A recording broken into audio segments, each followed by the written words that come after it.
Army nurse. In 1861, we mainly had men for nurses. Women were expected to be home with their families. But with the war, and there were so many men that were ill, the women stepped forward. They were very patriotic. They wanted to do their share.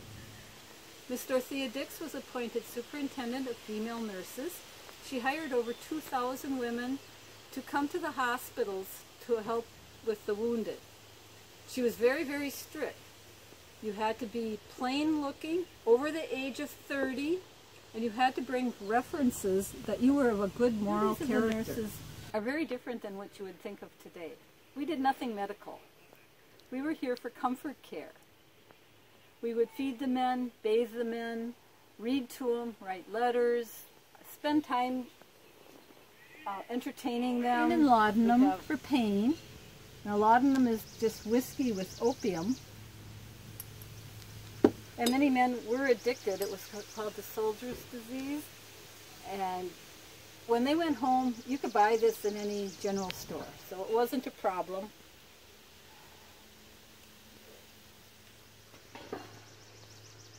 But down in the South, because of the blockade, they had a very hard time getting their supplies. They didn't have the suture threads that the doctors needed to sew up the wounds. But what every camp had was horses.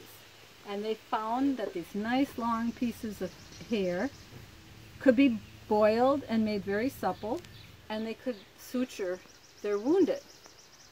It was soon found that the men who had been sutured with the horsehair were recovering at a very good rate.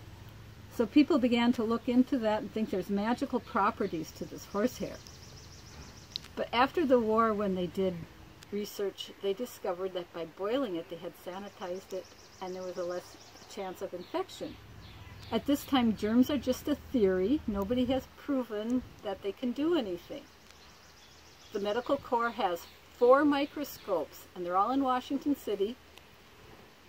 And people love to look at the water. You put it on a little slide, a little drop, and you can see the atom animals crawling through the water. Now this was considered very common that all water was going to have these animals. Some had a lot and some had few. But after the war, we discovered why the men are becoming so ill.